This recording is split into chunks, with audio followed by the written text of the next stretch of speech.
mari kita sedikit renungkan terlebih dahulu sebuah pertanyaan seperti ini. Apakah surah Al-Fatihah yang selama ini kita baca sudah benar-benar menyentuh sisi kehidupan kita? Bayangkan dalam sehari saja setidaknya 17 kali kita membaca surah Al-Fatihah dalam sholat fardu 5 waktu.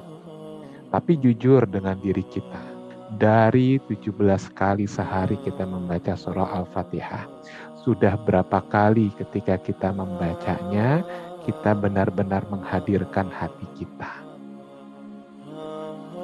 Ketika kita mengucapkan iyyaka na'budu wa iyyaka nasta'in, hanya kepadamu kami menyembah, hanya kepadamu kami memohon pertolongan. Namun pertanyaannya, dalam hidup kita, lebih sering siapa yang kita andalkan ketika kita menghadapi kesulitan?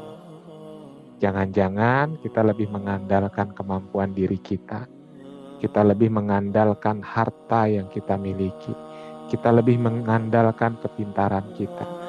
Baru ketika masalah itu sudah sangat berat, kita merasa nggak mampu menyelesaikannya, barulah kita berkata, ya Allah tolong hamba.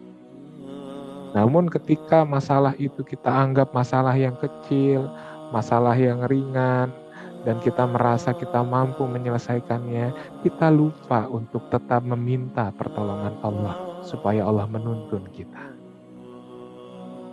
Maka Bapak dan Ibu yang dicintai Allah, renungkan juga ketika kita membaca surah Al-Fatihah, apakah benar-benar kita sadar bahwa kita ini sesungguhnya sedang berdialog dengan Allah?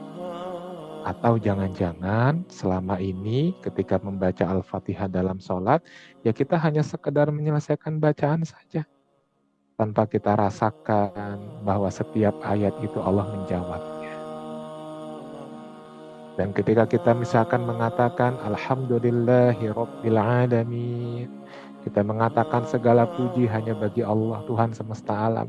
Namun sudah berapa banyak selama ini dalam kehidupan kita lebih banyak mengeluh daripada bersyukur dengan nikmat yang telah Allah berikan. Nah, maka jadikan ini sebagai perenungan diri kita. Sehingga surah Al-Fatihah ini bukan hanya sekedar bacaan, tapi menjadi penyadaran kepada diri kita.